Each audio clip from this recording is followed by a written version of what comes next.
This is Special Report.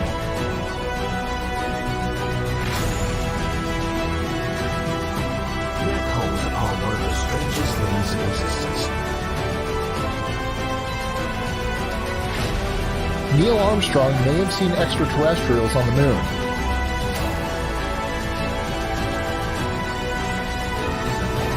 When he spies a discernible shape. That's one small step for man, one giant leap for mankind. You can deny all the things I've seen, all the things I've discovered, but not for much longer. Because too many others know what's happening out there. And no one, no government agency has jurisdiction over the truth. What's up, everybody? My name is Rob Yox. This is Full Spectrum Universe. We have an incredible show set up for you tonight. We've got two guests. First is going to be my personal best friend and one of my teammates. Her name is Rescue Medium Melinda. She is in contact with the other side. She is a medium, a psychic. She is an amazing person. She does a ton of great work for a lot of people. She's a very caring person. She has exposed me to a lot of the paranormal. So a lot of the knowledge that I have, actually, she's the one who taught me. So this is kind of like, you know, teacher and student, where she is the teacher and I am the student. But I love her to death. I'm going to bring her in. Let's bring in Rescue Medium Melinda. Melinda, how are you? Hey, Rob, I'm doing good. How are you? Absolutely amazing. We have a lot of people that are going to be joining us tonight in the audience. So why don't we jump right into it, since we only have you for about an hour. Tell us that moment, and I asked this of everybody, and I'm sure we've even talked about it, that moment that you knew that paranormal was what you wanted to get into, and when your gifts manifested.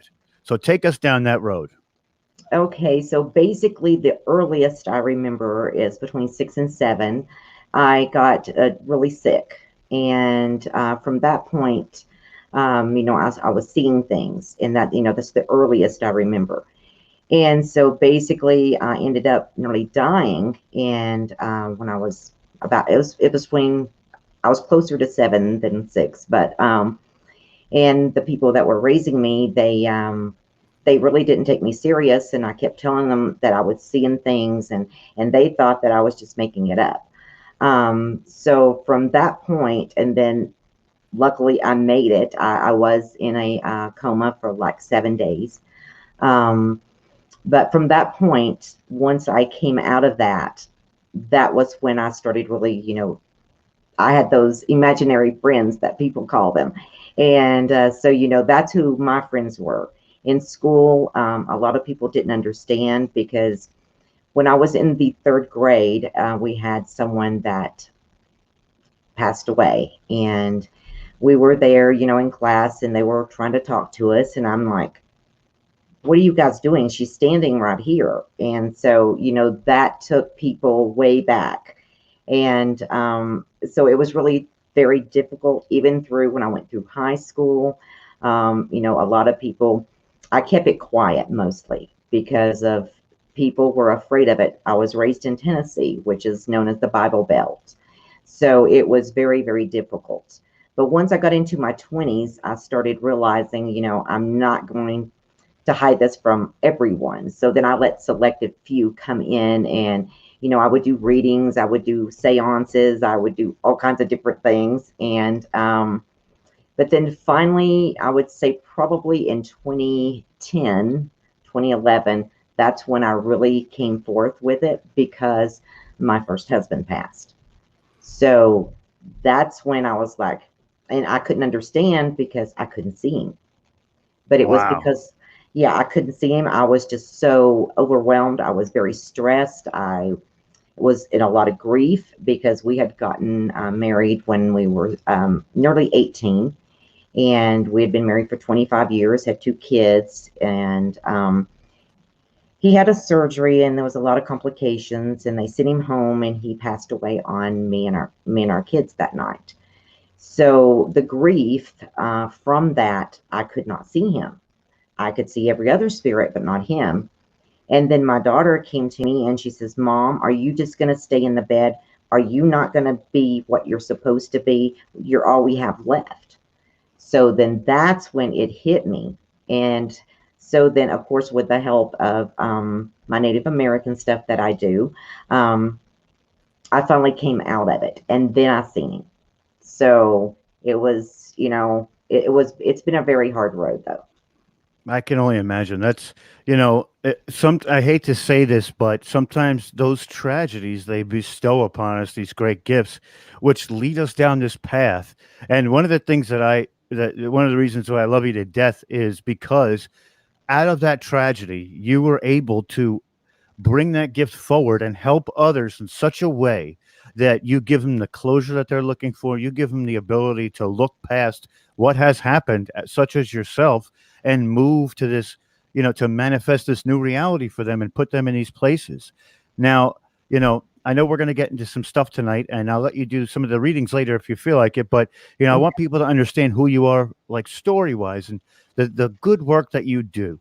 So let's get into, the ways you have helped law enforcement to close cases.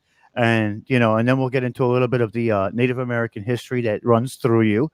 But, just to let people know exactly some of your, some of the accolades that you have moving forward from this point. So why don't you tell the people about the situations with the police officers that you have? Okay. So one case I helped on, I had a family to reach out first.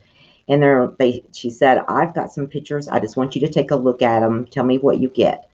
So she sent me 3 pictures. And I was like, so I touch what my process is once I get the picture or the item of someone missing or murdered, I can touch it. And then I start seeing basically bits and pieces of what happened. So those 3 pictures, the first 2, I was very devastated. The last one, I sort of got angered. And then I asked her, could I call her? And she said, yes. I said, so the older man and the younger girl, I said, they are deceased. And I said, the 3rd picture you sent of the younger guy, I said, he is not. He's the one that actually committed this horrendous murder. I said, I'm seeing a living room. I'm seeing blood everywhere. I said, but you can't, there's no remains. There's nothing. It's just a big bloody mess.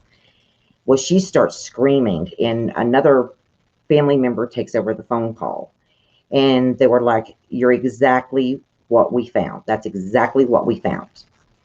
And I said, well, I'm getting something about New Mexico. I'm getting something about, I said, were they dogs? I said, the dogs are in a park or were in a park. And she was like, oh my God, yes, the dogs were found in a park in Ohio. And I said, the remains are in Ohio too. I said, wherever the dogs were found is where the remains are. And she says, that's impossible. I said, no. I said, they have been taken cross state lines. And I said, and they are buried in the vehicle. I said, the actual vehicle is buried. So then they were very overwhelmed. And so then they gave that information to law enforcement. So I don't know, probably 3 to 4 days later, they called me back and law enforcement was on the phone with them. And I said, the officer was asking me questions. And I said, well, there's something about a green sign that says ever in it. And I said, but there's other signs around. I said, but it's a dead end road. And I said, it's like right there in front of everybody. And I said, down that dead end road is where you're going to find the vehicle buried. And the officer was like, the vehicle is buried. And I'm like, yes, it is. So they started looking for any road names that had, evergreen, any form and fashion of it. Sure enough, there was a road. It was a dead end road, and it was called Evergreen. They went down that road.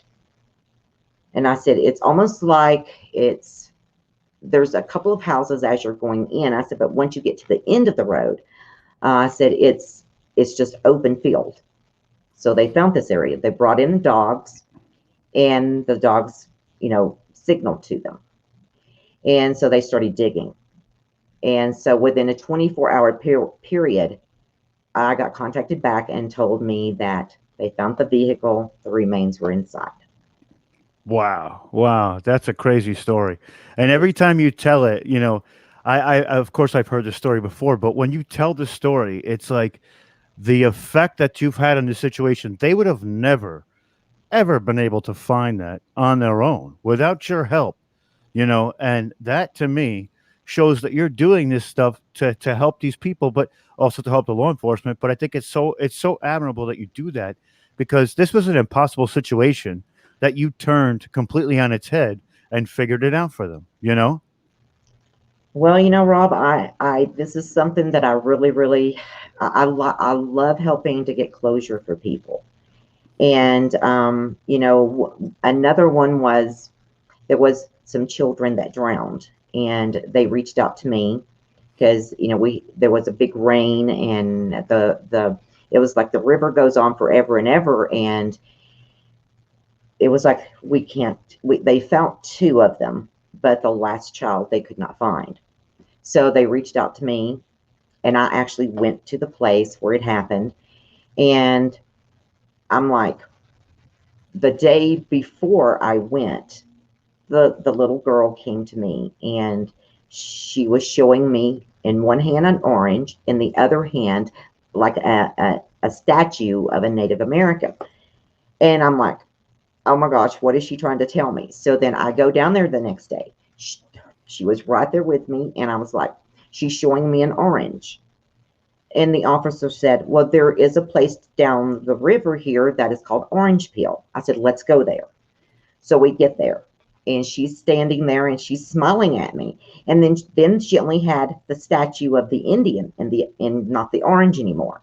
And I said, now she's showing me I said, it looks like a statue, but it's Native American. And one of the rescue people, there was like, well, there's a place just right over here called Indian Bend that's in, you know, that goes along the river.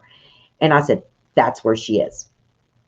So they went there and they found her. And I told them, I said, they didn't want the family to be around in case they did. And I said, it's going to be okay. I said, because she's going to look just like she did when she fell in. And this is like weeks later, they're still looking. And I said, she's going to look just like she had fell in. And I said, there's not going to be any bloating or anything like that. And they were like, there's no way, Melinda, there's just no way. I said, that is exactly what she is going to look just fine. When they found her and they brought her out, it looked like she had only been there for maybe, you know, just minutes and she drowned, but that's not the case. So, you know, it's just been one thing after another, you know, and sometimes, you know, law enforcement can be skeptical. I have worked with some that's very skeptical until I prove to them. There was another case where there was a family, they came to me because they said they'd been dealing with law enforcement. They wasn't getting any leads. They didn't know. And I'm like, so they physically brought me their sister's, her ring, some of her clothing. And as soon as I touched it, I'm like, she was abducted. Wow. And I said, her car, I said, was it found like under an underpass on the interstate? And she looked at me, she said, yes. And I said, she had pulled over because she had gotten tired. And I said, and then there was these two guys that come up on each side of the door and startled her. And I said, but they took her. And I said, and she's not far from where she was taken. And they said, are you saying she's alive? And I said, she is alive right now. I said, within the next 6 to 8 hours, she may not be. So then I started giving them, like, I seen green signs again. And I started telling them, I said, this is the name. I said, I'm seeing brown. I'm seeing the word brown. I'm seeing the word, and I go, it's sort of weird. I said, but I'm seeing the word dead end. And so what it ended up being, they went down to where I thought she was. I said, because she's in a bigger city, but it's in the state that you're in. I said, but it's somewhere that she's familiar with. So they automatically started saying, well, okay, we think we know. So they went down there. So I'm here at home waiting. And the mother calls me and she goes, The reason you were seeing brown and dead end, she said, because there is a road called Dead End Brown Road.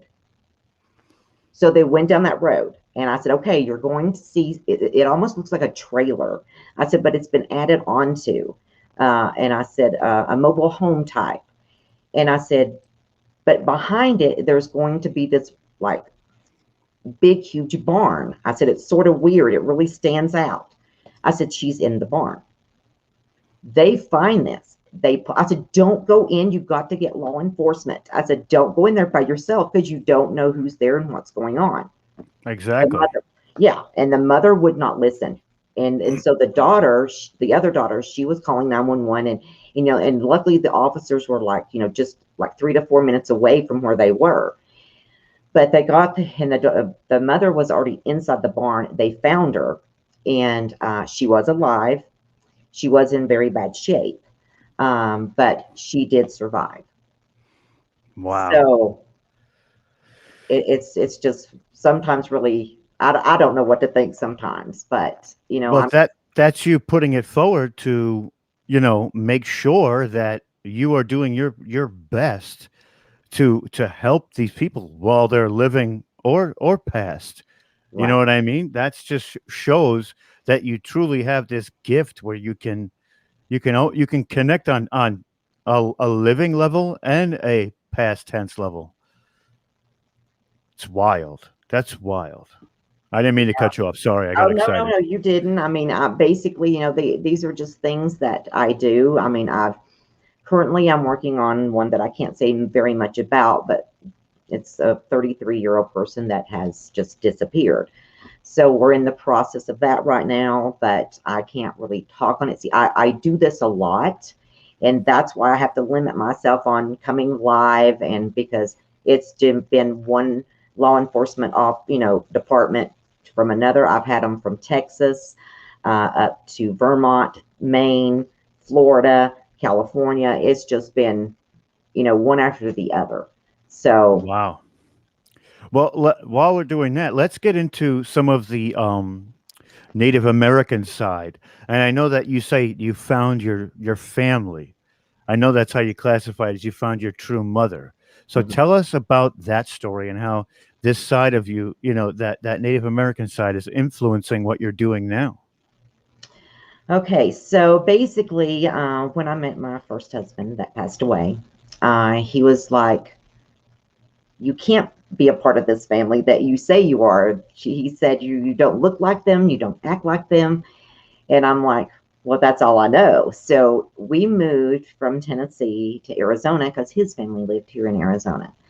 And so then I started work. I was doing reporter for a newspaper because you know, I'm a published author, so I was doing that, and I had went out onto a reservation, and I'm not going to put the name out there because of privacy reasons, but I went onto the reservation to try to sell some ads and you know, do an interview on some of them.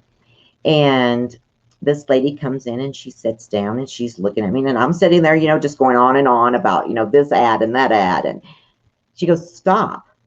And I looked at her and she goes, you're my daughter. And then I'm thinking, oh, this lady's really lost it. And she goes, your birthday is August 6, 1968. You were born at 10:01 p.m. You weighed 4 pounds. And she goes, and you got a twin brother. And I'm like, because she hit everything. And so she goes, come on, let's go do some blood work. So we done blood work, and she paid for it to come back quickly. So she got it like in 4 to 8 hours. And then we were called back in, and it came up that she was 99.99% my mom. So I was just like floored. And I can only imagine. You're like, well, yeah, it's everything I knew is completely upside down now. Like, right. And you know, the people that had raised me, I couldn't be who I was. And in school, in history, and I know that's your subject, Rob, but in history, I hated it. Except when we got into the stuff about Native Americans. I could tell you everything there was about any Native American tribe. And my history teacher was like, why do you just pick up on that, but you hate all this other stuff? And I'm like, I don't really care who was the first president. I don't really care about this. I said, but now the Native Americans, I get it. So to get back to the story about my mom, so she said she wants me to come to her house and meet my dad. And I had two brothers, my twin brother, my older brother, and then I had a sister, but she got killed in an accident when she was 16. So we go out there and I walk in and I'm looking at this guy sitting there, and I looked at my mom and I said, who is that? And she goes, that's your twin brother. And I'm like, well, boy, do I got something to tell you. I said, last weekend I was out on the reservation at the rodeo, and I said, and, doing the story, getting pictures. And I said, and he kept coming over trying to get me to go out with him. She looked at him and she was like, Ron, what are you thinking? And he goes, Mom, I didn't know she was my twin. Wow. So funny. And so, so from that, my mom started teaching me everything she could. My mom was gifted. My twin brother was gifted. My older brother was not. My dad was not. My sister, my mom said she wasn't. But me and my twin, we got it from my mom. And what she taught me in the Native American way. So, and this is something that I haven't really shared with anyone, but I'm going to share it tonight. When I go on a paranormal investigation or, going to help someone for whatever reason, I've got this thing I do that is Native American, and I draw these symbols before I go. And when I go on to help law enforcement, I sit down and I draw certain symbols to help guide me. And my mom taught me this. And so, so basically what that does, like if I'm going to an investigation, I draw certain symbols that will protect me, to bring my ancestors around me, everything for protection. And if I'm going to help law enforcement or a family, I draw certain symbols that's going to help guide me to help find their lost loved one or whatever the case is. So I do that, and I know a lot of people probably won't understand that, but it's just something my mom always done because she had the gift too. And so it's something very, very unique and different that I don't know of anyone else doing.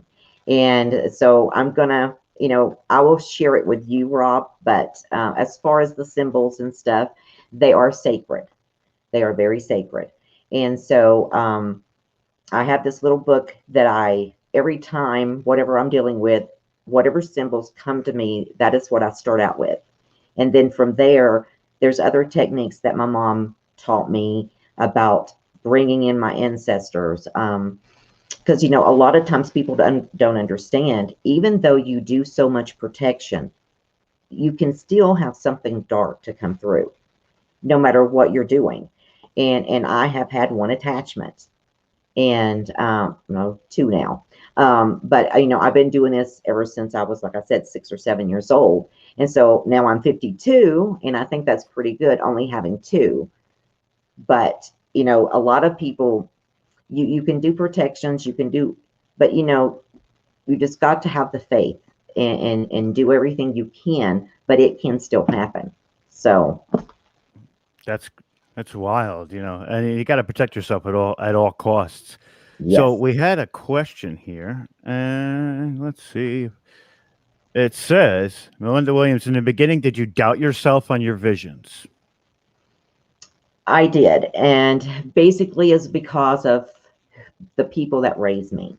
They kept telling me there was something dark. They called me the devil. And they said that, it must be the devil that's in you. And so then when I started seeing more things, then I started thinking, well, are they right? Because I was a child. I didn't understand. And I would tell them, I'd say, you don't see that. And, they were very, the family that raised me were very, very cruel, and that's just putting it mildly. But they couldn't.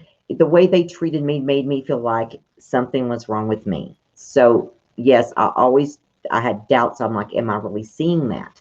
Am I really hearing that? So very much so. I did doubt myself until I got older.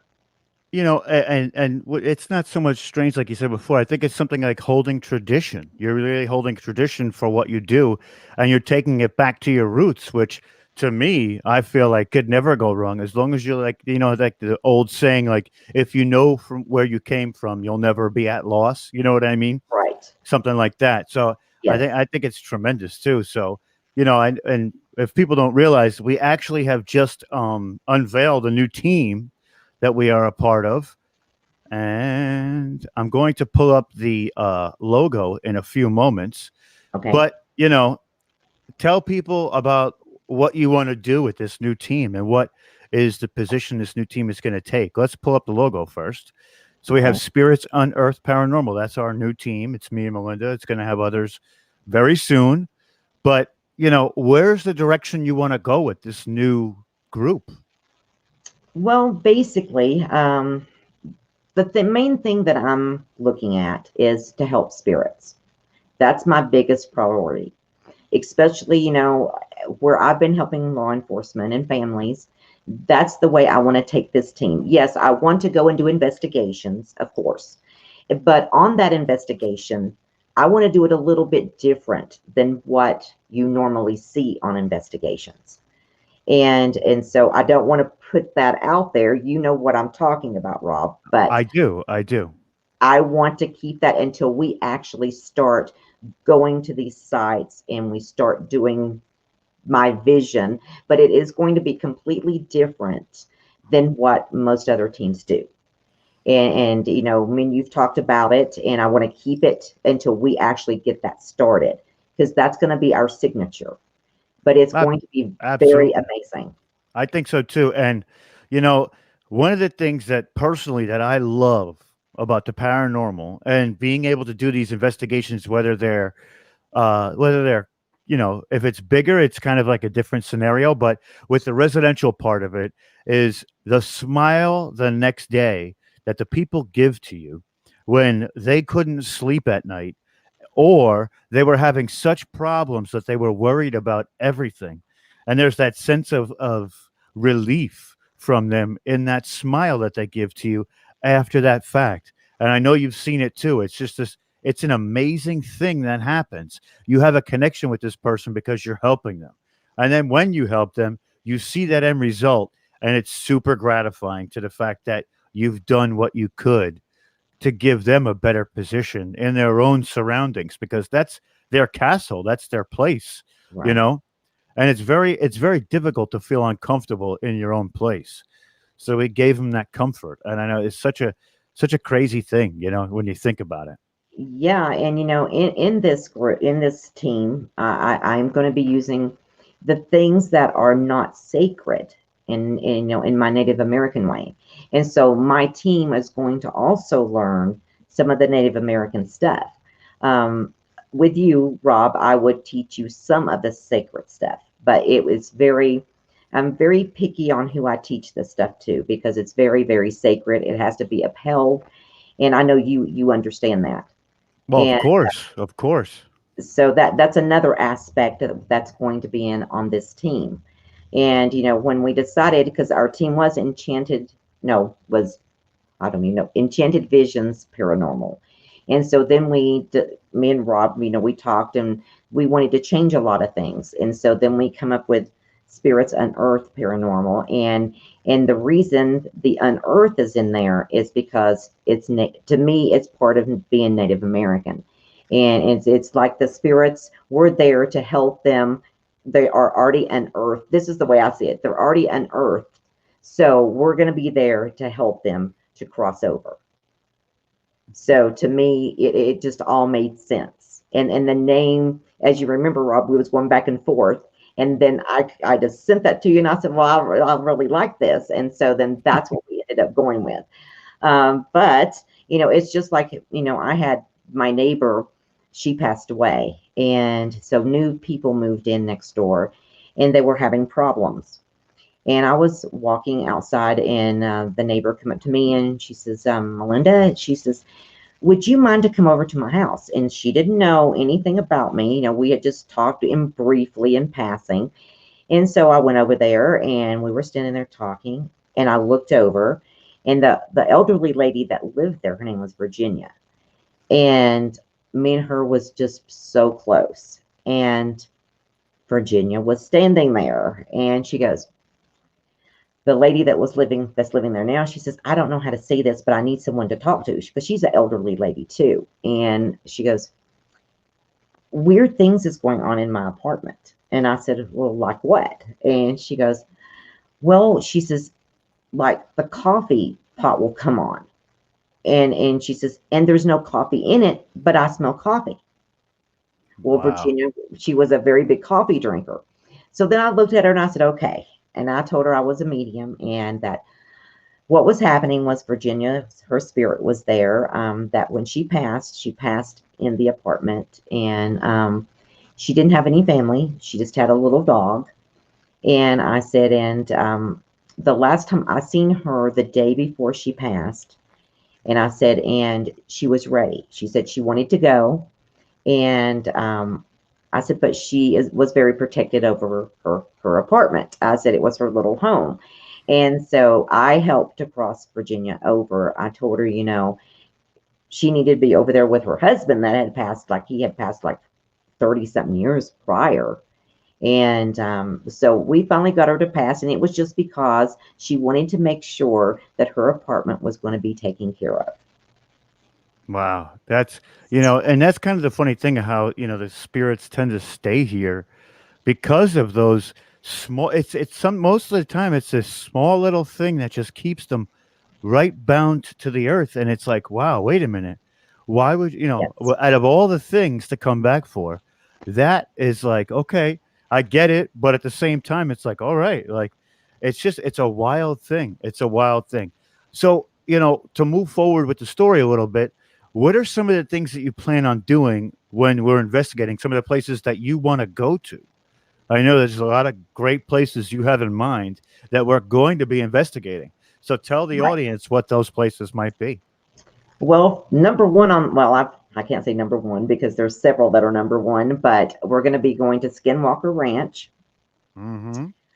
We're going to be going, of course, to Waverly. I've got to go there. There is one of my biggest places is Wounded Knee, and that is in, you know, South Dakota, and it's where the massacre occurred with the Lakota and other tribes. But I definitely want to go there. Some of the places here in Arizona that I want to do is Midgley Bridge, which is in Sedona, because there's been people jumping to their deaths there. And so I really want to do that. Also in Sedona, there is some sacred land. It's on the reservation. And that is going to be something that's very big and priority to me, is getting on the reservations. And you know, I can get us on there. And so I've already got, like, I don't know, probably 10 different tribes. It's already stated when we start investigating, we have full permission. And so, but there's a lot of things on that, like on the Navajo reservation, there are shapeshifters. There is another term for them, but in the native way, you do not say that name because it could bring them to you. So, so, you know, I want to go and see if we can get some, you know, stuff on the shapeshifters that are out there. That is very important to me. You know, it just goes on and on. Where do you want to go, Rob? Oh, Besides Japan. wow, you knew that. The Suicide Forest is. I want to go to the Hinsdale House. I want to, Yes. you know, speak to Daniel and talk and go to the Hinsdale House for sure.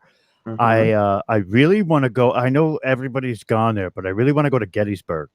Yes. I'm a history buff, you know that. I also want to go to. I want to go to the land because I know it's no longer the theater where Abe Lincoln was assassinated. I feel like we might be able to see if he can come through. It may not be, you know, we'll probably be on the side of the road somewhere because it's not a theater anymore. But You know, Right. there's that. There's also a place in Tennessee that I want to go. We're going to link up with Outlaw Paranormal and the Ghost Sisters, and we're going to get out there, and it's going to be wild. It's going to be awesome.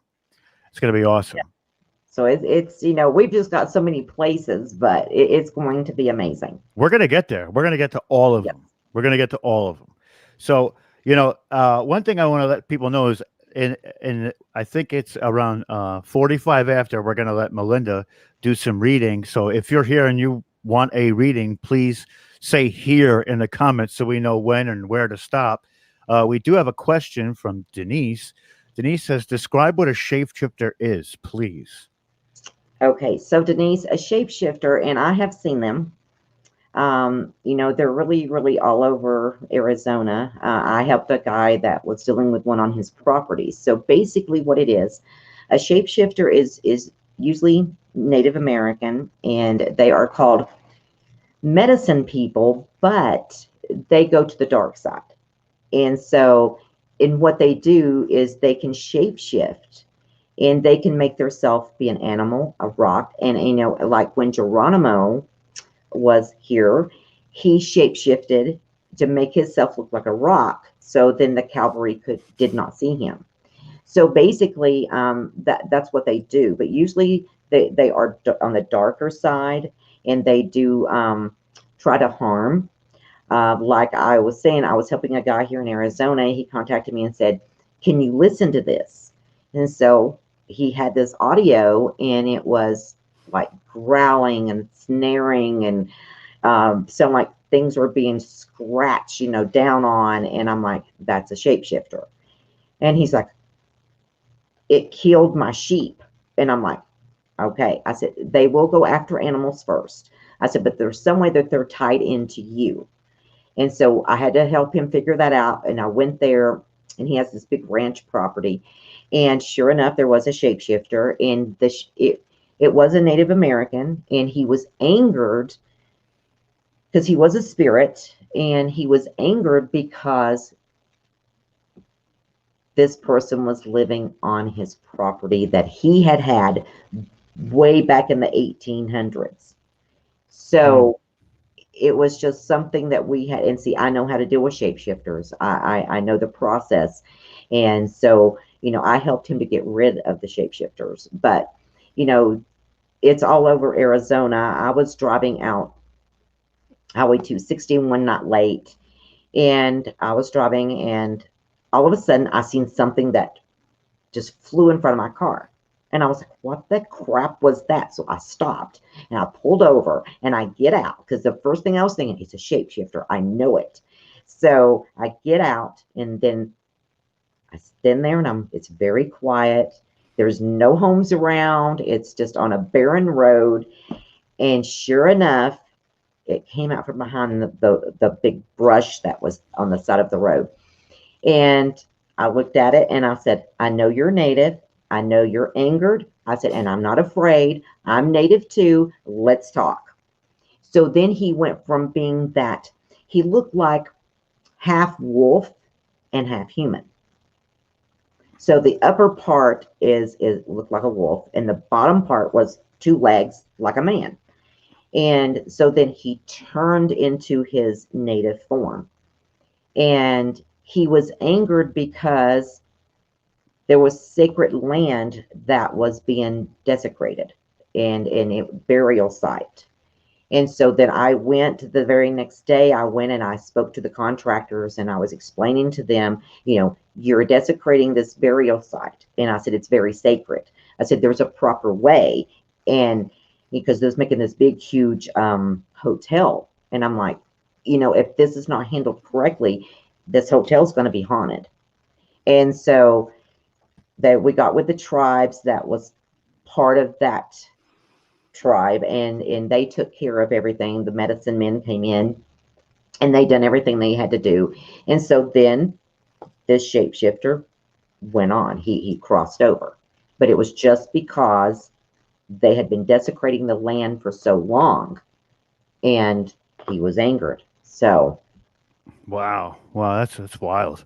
That's wild. Another thing I want to tell the audience too is if they don't realize it, that me and Melinda actually do a show together called The Seer and the Scholar. And we have just gotten that show onto Full Spectrum Network. And it's a little on hiatus right now, but it will be coming back at some point for us to, spark the mind and spark the soul. That's what we do, facts Yes. and spirit. It's where it comes together. But I'm going to ask you a question that I ask everybody that comes into the show that does paranormal. Now, we all know that there are spirits out there. So, where do they come from? Why are they here? And what are they? Okay. So I see this probably most differently than anyone else, I think. That's why I asked you, because I knew you were going to give me something different. So basically, to me, there's different types of spirits. So, like when our loved ones pass, some became earthbound, some just immediately cross over. So say, like my mom, she passed of leukemia. So she was not earthbound because she was expecting it, and so when a spirit dies tragically, suddenly, murdered, anything of that nature, most of the time they stay earthbound because they're wanting justice. So that's one form. To me, there's other forms that are here and they have never been human. So that goes into the paranormal, like when we go to investigate.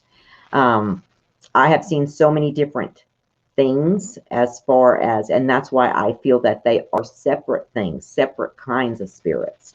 And I label them differently because sometimes, they're from a different era. Sometimes they are just never been human. They just exist of what they are. Then, of course, I tie in the angels also because there are some angels that were fallen angels. And so I use that in my own way because a lot of people have their own opinion, but to me, angels, most of them were not human. There was some that were. So where did they come from? Well, to me, the creator, to me, it's free will. So spirits, whether they are from, our passing, whether they are from, the energy of the earth, because I do feel the earth spuns its own energy. And so sometimes there's things that come about that are a spirit that is formed from the earth because of us. There's so many, there's good people, there's bad people, there's black, there's white. Mm-hmm. So to me, some of the things that are here, it's because of the darkness of the world. Now, when you say the darkness of the world, do you think that it's these thoughts that manifest this creation into some type of ethereal being that's inherently not on the good side, of course, but do you think that somebody's thoughts can manifest something out of that? Like if somebody thinks about something really hard and a bunch of people feel that way, do you feel that that will manifest into some kind of entity? I believe that is very possible, and I have seen that happen one time. There was a situation where it was like a cult, and there was a young girl come up missing. And so they had reached out to me, and I was like in my early 20s when this happened. And what ended up happening, I told him, I said, this little girl was taken. I said, she's with this cult. So, of course, law enforcement went there. This cult was all about manifesting anything of dark. And so they done sacrifices. They done all of this horrible stuff. And so I actually went there after they got it cleared out, the little girl was safe. But once they got them cleared out, they wanted me to walk through. And there were things there that I have never seen before. and they were very dark. And yes, they will stay there where they manifested it. But you go there and you're going to run into things that has never been seen before. Wow, So it's got to be wild too, especially since you've never seen it. You don't know how to deal with it. It's going to be something that's going to be inherently very difficult to either get rid of or, cast away in a sense. I mean, it's just that's hectic to think about, right. really. And and because of then, I didn't know the stuff that I know now from my mom. But if I would have known about this, my native part, and because there are certain herbs and certain things that she taught me, I could deal with those now. Wow, that comes like, think about that as life. With the experience of living, Right. you learn enough to basically take, get to those next steps and overcome those obstacles. It's such, and this is so symbolic of so many different journeys. And yours seems like right now, when you're in the paranormal, it's literally the culmination of your life's training to be here right now to help all these specific people and all these different people to find that point, that it's like everything comes to a head, or like there's a crescendo, right? So you're finding your point where you're doing the most you can on the side of light to help all those people, and I believe in turn the universe will give it back to you in spades. Yes, very much so, Rob. And Rob, that's one thing. Me and you will be going back to that place I where can't wait. things are. And I'm going to be very selective who goes, because these things are very dark, and there's certain things and certain ways that you have to do, and certain things we will have to do before we even enter. So, and it was when I was in my 20s, and so it is in Tennessee. So there are going to be, that's one place we are going to do, and you're just going to be absolutely amazed. I can't wait. I can't wait. There's so much that we have to do, that we have on a list of things to do. And, we have a lot of other stuff in the work too. So it's going to be so much fun to be able to, like, I have my camera ready. We've got the equipment ready. It's time. We're going to be rocking and rolling. As soon as we have that opportunity for things to open up, we are going to be out there, people. So I'm going to tell you right now, keep an eye out. And if you're not a part of Spirits Unearthed, the group, I would tell you to do that for sure. So For sure. we're getting into the last 10 to about 12 minutes. Okay. I have two people. I have Denise and Tammy that want a reading. If there's anybody else in the crowd that would like a reading from Melinda, and don't be nervous, and I'll tell you right now, she's spot on, but don't be nervous. Put in the comments where raise a hand here. I would like a reading, and we'll get to you. So it's your choice. It's either Tammy or Denise first. The next one will go second, and I'm going to remain quiet. Okay. So, okay, so I will go with Tammy first.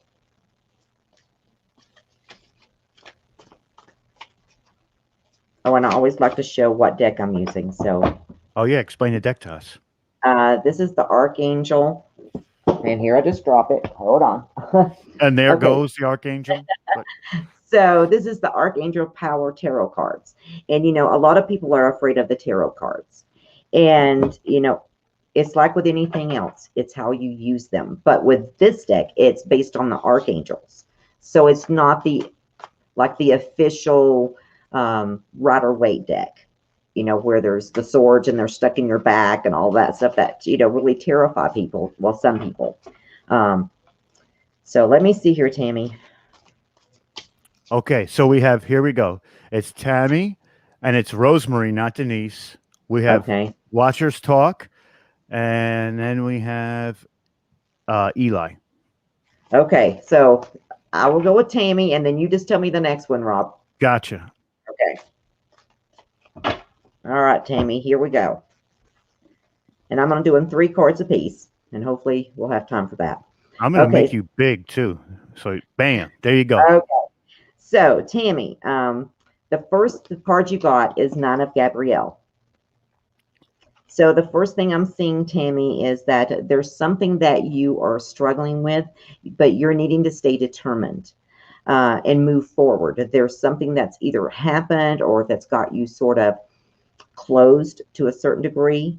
And so this is just letting you know, to be able to move forward, you need to stay determined in the task. There is something about being very connected to the environment.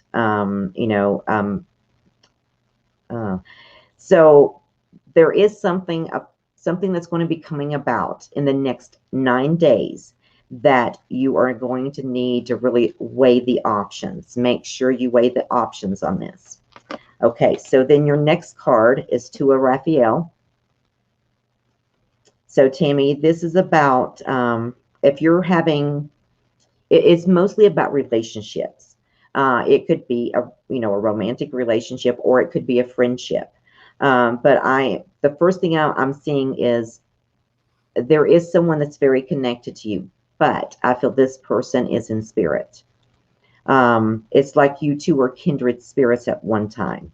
But also I'm seeing a very big dedication in your life right now with someone else. And so this is just from the spirit world. They're just letting you know, hey, I'm still here. I do love you. And so, this is the biggest thing that's coming out of the Tua Raphael, because usually it does come from spirit. Okay, so then you got Leap of Faith. And this is a major arcana card. And the major arcanas deal with what is currently going on. So the first thing I'm seeing in this card, and what I do is I look at the image, and I see different things that just start popping out of the image. So the first thing I'm seeing is that you're needing to believe more in yourself.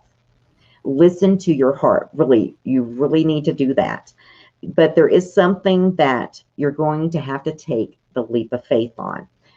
I feel there's really two things.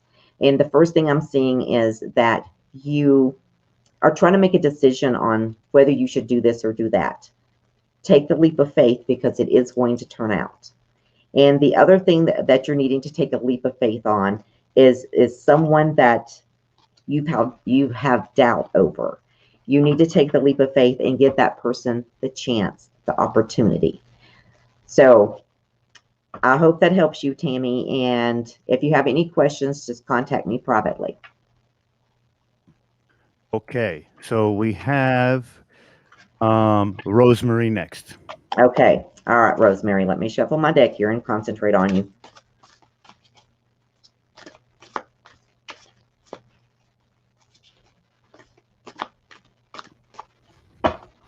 All right.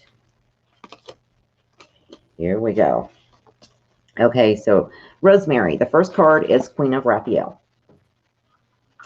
So the first thing I'm seeing in this card is make sure you follow your heart.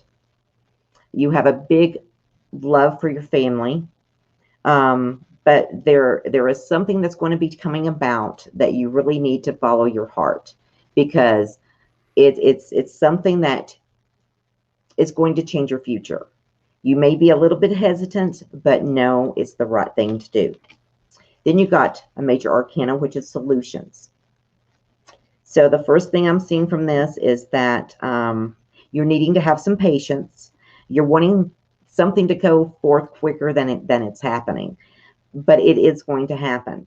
I'm seeing that there is going to be something that you need to compromise on and be very objective on. And I see that happening within the next 14 days. Also, there's something about forgiving of someone. And so that is really something that you really need to work on. Even though sometimes it's hard to forgive, it will only help you. So make sure. Your last card is the Moon, which is another major arcana. And so this is letting you know there is an opportunity that's going to be coming about in the next within 18 months. And it's going to start out here very soon, but your plans are going to improve. You're going to be actually moving. And make sure any fears or anything that you start feeling in this process, that you talk it over with your significant other, because I do see it's between you and your significant other. but it's very promising, and I do see a move. So if you have any questions, Rosemary, let me know.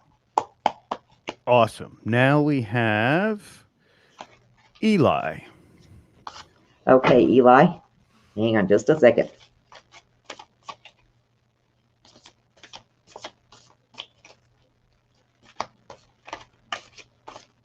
All right, Eli.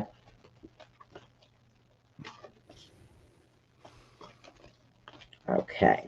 Somebody asked what a major arcana card means. Okay, so a major, okay, in the traditional tarot deck, there is the major arcanas and the minor arcanas.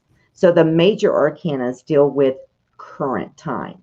Minor arcanas is like the cups, the swords, or like Gabrielle, Raphael. Those are the minor.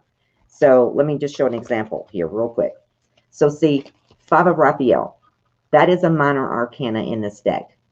That could deal with the past, the present, or the future. The moon is a major arcana, and that deals with current situations only. So that's the difference in it. Hopefully. Okay, so Eli, your first card is Justice. So the first thing I'm seeing is either someone you know, or I'm getting this more of someone you know, but there's something with legal process. And whoever is dealing with this legal process, just let them know that there is going to be a justice done for them. I'm seeing things are going to come out more in their favor than the other person. Let that person know not to give up. And I feel it's someone that you know. And it's because you're connected to them. That's why that's coming through. Then you've got the Lover's card, Eli. And so what I'm seeing from this is I do see someone coming into your life, Eli. And this person, make sure that you weigh your options. There's going to be choices that you're going to have to make in this relationship. And I see this coming within 6 months. This person's going to be very emotionally connected to you. So, just make sure you weigh out everything, look at everything before you dive in and do a full commitment. That's the biggest thing I'm seeing. Then you got Five of Gabrielle. And so what I'm seeing with this card, there is a challenge that you're currently going through, but know that it is resolvable. Within the next 5 days, you're going to start having what I call visions, but other people call dreams. And whatever this is that you're going through, that you're trying to get resolved or a closure on, you're going to get that in a vision. Make sure that you don't withdraw from others at this time. It's very, very important.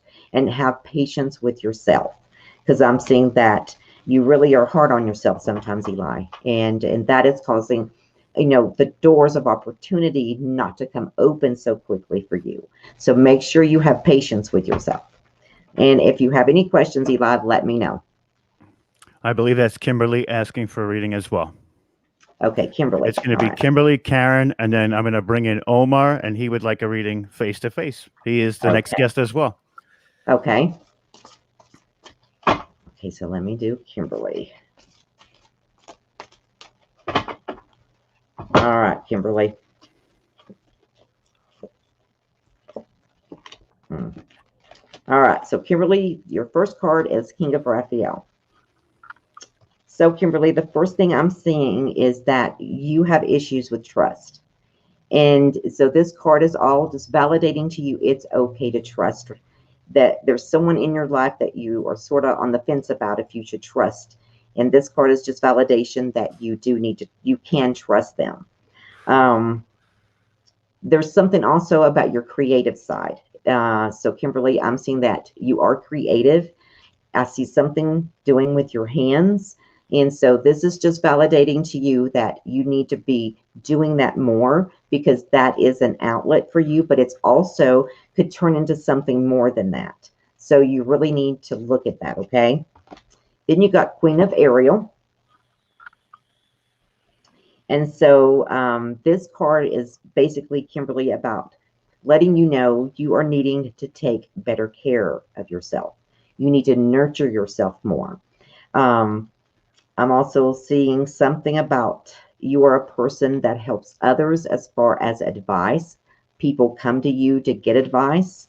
But the major thing that I see in this is that there is going to be something.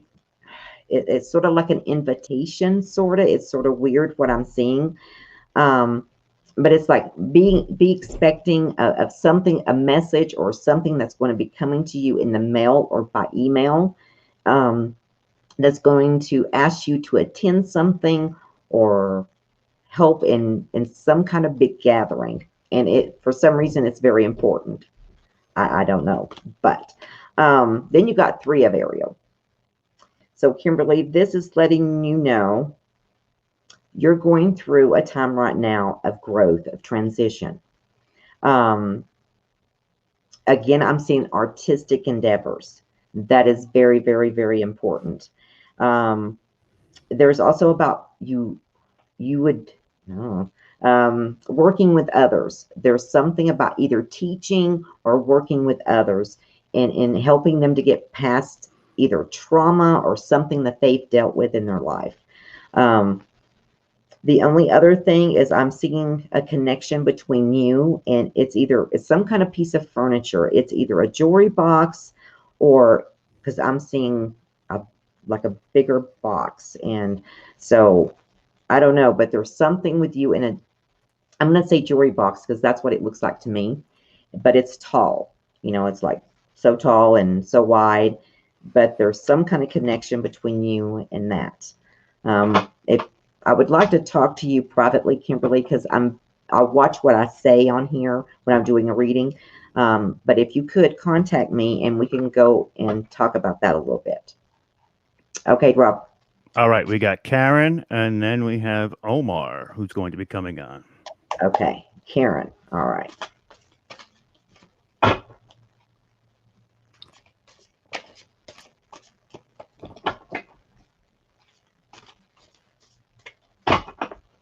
All right, Karen. Okay. So, Karen, your first card is Queen of Gabrielle. And the first thing I'm seeing is, for some reason, I'm needing to tell you to go after what you're wanting. That there's something you're wanting to do, or you've been putting it off, or you just don't think you're able to do it. And for some reason, I'm getting start something new, starting a new job or switching jobs or something to that nature. This card is validating to you, you need to go after it because you will get exactly what you're wanting. So make sure you do that. Your next card is a major arcana, which is the wheel. And so, Karen, this is letting you know there's been some delays on some things. And so this is letting you know the end of delays is forthcoming. There is something new that you're going to be starting. I'm seeing a change in direction of what you're currently doing. So all of this is going to take place within a couple of weeks, so 10 days or so. So just know, start the new things, the end of everything else, and just go with it because this is your what I call a transition for you to get you where you need to be at this time. And then you got another major arcana, which is change your life. And so what I'm seeing here, there is something about a sudden revelation that just comes to you. And it's going to offer some way and some form freedom to a certain degree. I'm seeing procrastination. So you're needing to really pay attention to that. Stop doing that, girl. And, sorry. There's something about an opportunity that's coming forth. And you really need to step forth into that. I think I need a drink. Talking too much. That happens. I tend to have that effect on people. I'm telling you, but well, you know, I've been on that antibiotic, so yeah. I think a lot of it's coming from that. Oh Lord. So anyway, Karen, This opportunity is going to bring change, so make sure you step into that opportunity. Pay attention so you don't miss that. And if you have any questions, please reach out to me. Excellent, excellent. So now let me introduce Omar. Omar is the host of Watchers Talk. Omar, I'm going to bring him right in so we can see what's going on, Omar. He is also putting on a summit called Forgery Unmasked. It is a 3-day extravaganza from the 27th to the 29th. We have 28 speakers. I am one of the MCs of this. It is going to be absolutely incredible. In the description, if you want tickets for this specific event, I have put it in the description with a link to where you can purchase those tickets. So, Omar, how are you, bud? Good. How are you, my friend? Absolutely amazing. We're going to break down. That's Melinda. That's Omar. We're going to break down that whole summit in just a minute, but Melinda's going to give you your reading first, and then we'll get down to business, bud. You're right on. Okay, let me concentrate for just a second. Oh.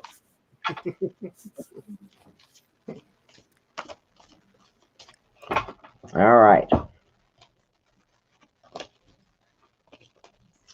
Okay, so the first card is King of Michael. So, Omar, the first thing I'm seeing is that you have a lot of wisdom that you are actually trying to put out and help others to be more objective in what they're choosing to do in whether it's their career or just everyday life. You are a person that is all about integrity. You want everything to be lined, and it better go the way it's supposed to go. There is something that I am seeing that's going to be coming up. It's a situation that, just remember, make sure there's open communication, because that's what I'm seeing. A situation you're going to be dealing with directly. Make sure the communication lines are open. It hasn't happened yet. It's going to be happening within the next week or two. And so the main thing is keep an open communication. Okay, so your second card is the Star, which is a major arcana card. And so this is letting you know that there has been some difficult times that you've been through. Now it's going to start churning and being more of a positive note. There is something that a big dream that you've always had, that you've wanted to manifest. That is going to happen. And I'm seeing this within the next 17 months. So something major that I feel you're already working on, but it's not out there yet. But it is going to turn into a major dream of yours. So that is going to happen. Cool. And so, and I just dropped your third card. And then you got Six of Raphael. And so Six of Raphael is just letting you know, sometimes people don't like to hear this one, but there's going to be, and this could be friendships, but there's going to be someone coming back into your life from the past. There's going to be a rekindled relationship, but that could be friendship, but that is coming. And I do feel it's someone that you've known from like teenage years. So it's been quite a while. So this person's going to be coming back into your life, and they're going to be like sort of like an aspect of some of the things that you're wanting to start or incorporate. So those things, they're going to help you in some degree at seeing some of the things you're wanting to manifest, because they are connected to other people that's going to be able to help you do that. So that's why that's coming about. So that's everything I've seen in a quick read. There is a lot more, but when we're doing a quick one, I know you guys got a lot to talk about too. But if you have any questions, let me know. Just reach out to me. Rob can tell you how to get a hold of me, and we can go further into it. All right, cool. Yeah, that'd be great. Okay. Awesome. Thank you, Melinda. And we will be seeing you soon. I'm sure you'll be back on the program relatively shortly, Yes. And yes. I hope you have an amazing night. And thank you so much for coming on. All right, Rob, you guys have fun, and nice to meet you, Omar. And thanks everyone that was watching. And Rob, we'll talk soon. Absolutely. All right. Absolutely. Bye-bye, guys. Have a great night. Omar. I am the Saturday Night Savage. That is Omar, the Saturday Night Sultry. No, I'm joking. So that was an awesome read. Let's get into this summit right off the bat, while we still have everybody's attention. Explain to the people what exactly you're looking to do with this summit. Wow, the summit, eh? That is, well, it gives me goosebumps just thinking about it. Like, see? No, I don't know if you can see it, but got goosebumps happening already. This is the biggest summit that I've put on. I've gone 2 days before, but never this far and this many speakers. It's I call it a think tank because I've taken 28 people from 5, 6 different, 7 different categories of investigation and brought them together in one spot over a course of 3 days, and having panel discussions with them after their presentation at the end of the day, and really deciphering the information that they're going to share with us so that we can make educated decisions for ourselves. And not only that, but the moment ignorance is lifted, regardless in what it is, your personal distortion increases, right? So the more knowledge you consume and the more knowledge that you understand, the higher your vibrational frequency gets. So the key to getting to the fifth dimension is to be aware of the self, right? The self-aware, because if you don't know who you are, then you really can't pass and go to the next level, right? So what we need to do is learn, educate ourselves, and that is the intent of this summit is education outside of the cube. The reason why I say the cube is because every aspect of our civilization is essentially ruled by Saturn, and Saturn is the the cube planet because of the hexagon in the North Pole. And the education that we receive in the sausage factory is all cubical education. So we're looking to get beyond that because we're in this artificial amnesia as a species, and we can snap out of it just like Jason Bourne did. So we can do it too. I agree with you 100%. And now that we've done one of these already, me and you together, I was always looking forward to them before, but now I'm just so excited to get, this is going to be like, it pales in comparison to the size of all the other ones that you put on so far. And there's, like you said, so many different schools of thought. It's going to be so much information that I'm sure I'm going to have to watch 3, 4, 5 times, break it down into sections too. It is going to be an absolute wild ride. I'm super excited for it. And, I'm going to have you go over what happened on the last, one that we did together, which was so much information. And it was such a good time. I can't even describe how, I was like giddy during certain parts because, you connect with what's being said on such a level that it hits you into the point where, all of a sudden things start to make a little bit more sense. And then once that moment that you start to make more sense out of things, the whole rest of the evening is just, it's unfettered information that it's so great. It's like empowering. It's so amazing. And I said unfettered, not unvetted, unfettered information. There's a difference. Yeah, Sorry, guys. I agree. I look for that aha. Yes. Right? That's the moment that I look for, because the moment I go aha to what the speaker is saying, then suddenly everything that they're saying starts to come together and it's not so foggy anymore. But that takes a little bit of time, right? Because you have to, number one, understand the subject, and 2, have interest in it, and 3, just have like basic knowledge of it, and then rest of the time the speakers will walk you through it, because they know that the people that they're targeting for their audience are the ones and that are just coming around, right? They're waking up, they're in the fog, they're asking questions because of this last year of worth of shit show that we went through. So people have had a lot of time to read, watch videos and such. So there's a lot of people that are beginning to ask questions.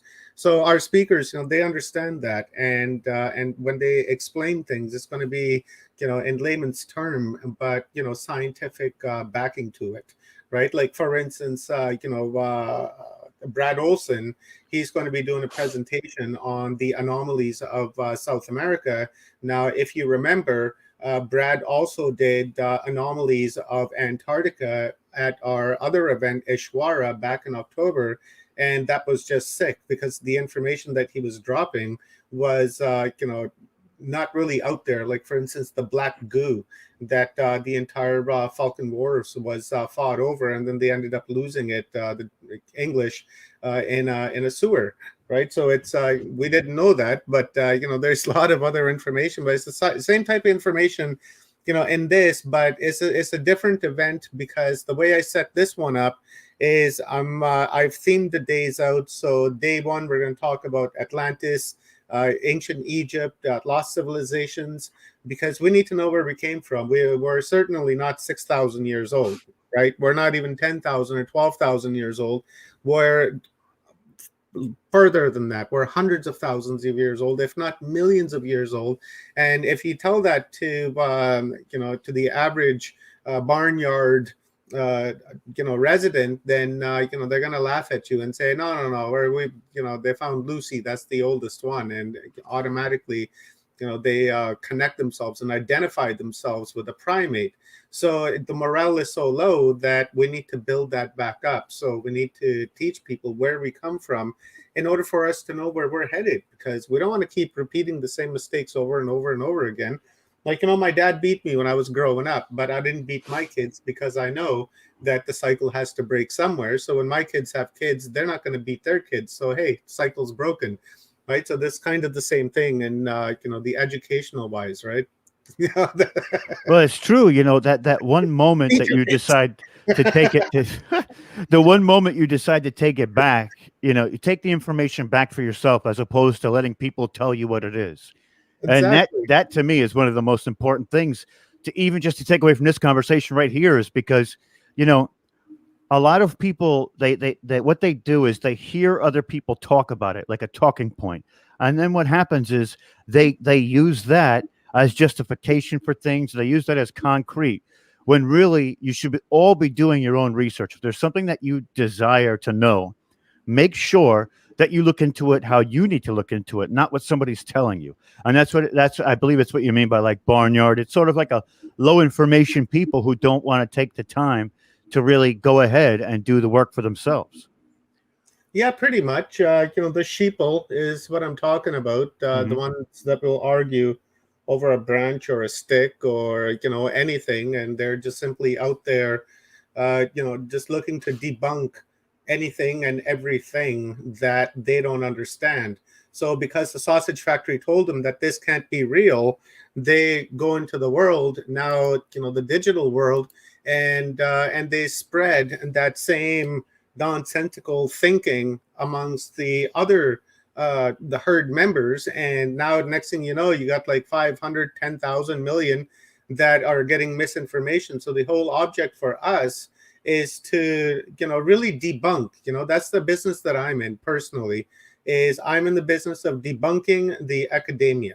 And that's my principal goal, right? But I just say it nicely. I don't use the language that they do, right? Like debunking and shit, right? For me, it's just more like, hey, we got some presenters and they're going to teach us the real history, right? And that's essentially is debunking. So, we got the war of debunkers going. That's it.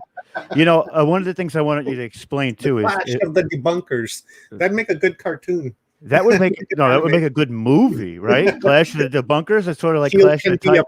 You can have like a Care Bear type comes out like that, books shoot out. All these papers and shit. Oh, like man. all the podcasters in a circle. Oh, that's awesome. That sounds incredible. I'd watch it the whole way through. Not like a YouTube video where you get 4 minutes in and you're like, all right, it's enough. That's enough. What is this person talking about? I want you to explain the name where you say some of the people, especially on this channel and this page, they're not familiar. They may not be familiar with your work. Can you hear me? I hear you now. You cut out there for a couple of seconds. My bad. My internet's been doing that. It's been kind of crappy, but yeah, your name is projection of you, and a lot of the people, this audience, may not be, of course, the full spectrum universe audience and the YouTube pages and on that side, but we'll also have RU media audience. They may not understand what you mean by that, so explain to them what that means. A projection of you, that means that I am a unique expression of the infinite consciousness, and I am having this human experience along with other expressions of the infinite consciousness, which would be, for instance, you, Rob. So if I am a unique expression of the infinite consciousness and you are a unique expression of the infinite consciousness, therefore, you are a projection of me as I am a projection of you, because we are the projection of the same consciousness, but just uniquely expressed. So when I say a projection of you, that means that I am a projection of you, just as you are a projection of me, because we are the same clan and the same consciousness, just having a different experience in this eternal infinity. And we're just that unique little point of attention, but we're all the same. It's like the one becomes the whole becomes the one, right? You can take a drop of water out of the ocean and essentially know what's in the ocean. And when you put that drop back, that drop becomes the ocean. And when you pull that drop out, that drop became the ocean. So, a projection of you is the same as that. That's awesome. That's a great explanation. You explain it so much better than I do. That's why I wanted you to explain that. But I think it's so right too. And throughout history, there are events or things that have happened across the globe simultaneously that would have only came from some connection in the the upper levels of ourselves and our brain, like the pyramids, and things like that, and certain ideas that come from this infinite consciousness, sort of like a download to these different civilizations that have absolutely no contact with each other. So I think it's important that we know that too. And one of the things that you're trying to do now with these events is you're connecting those dots. One, two, you're also bringing this idea and this knowledge that you have to people who may not normally be together in one room discussing these things, which is another thing that's so great, and I admire it. I'm so on board with all of it that I'm so excited and I'm honored to be a part of the one that's coming up and the last one we did together, which we had an epic effect on the Schumann resonance. So we reached like 15 million people on that event. It wasn't done just by ourselves with Watchers Talk and Full Spectrum. It was done with Forgotten Origin and a number of different podcasters across the world, and a lot of different meditations events happening across the world. And then, of course, they were streaming too. So with all of us combined that day, starting from New Zealand and then back all the way around to Hawaii, pretty much, we reached about 15 million people, and we affected the Schumann resonance. It had a nice strong spike that day. And funny enough, you're saying that because I've got Stephen and Evan Strong. They're doing our alien ancestry chapter 8 right now as we speak. And about 3 hours ago, they were talking about that very same thing, the Schumann resonance, and what happened on December 21st at Uluru. It just it was glowing, because that's really that's the navel of the planet's chakra system. Right. And, if any energy is going to come in, it's going to come through there, because essentially it's just the world's biggest crystal that's sticking out of the desert floor there. And it's going to attract a lot of energy, and that energy needs to be spread around. And that, really that energy is going to be spread through the Earth's, what do they call that? The Earth's energy grid line. Right, there's these points all over the earth, and energy just kind of hops between them. And they think that the ancient civilizations harness that energy somehow and use that energy as a form of electricity, as as we understand electricity to be, right? But of course, it wasn't the same for them.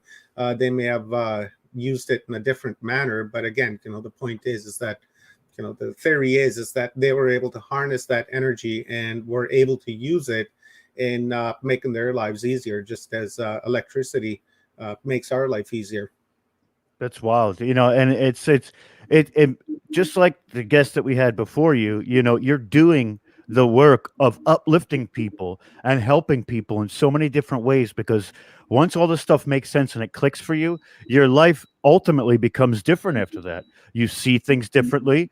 People don't affect you as much, and you ultimately become a happier person. So, and that's, of course, sometimes it takes a little bit of time for all that to happen, but I say, it's not the same way, but you are doing the same thing, and it's super admirable. And I think it is truly amazing that you are putting that forward for those people to digest that information and ultimately find out what they're capable of and what what it truly means to be part of this community. And I just wanted to let you know that while we're here on air. I think that it's amazing, my friend. It's amazing. Yeah, cool. Thanks, brother. I want to go back a couple of minutes ago when you said, putting all these people together in one room. The evolution of Watchers Talk and its events, it changes and it gets better from event to event to event, because I'm learning as I go, right? I tweak it, and then I add things, I take out things.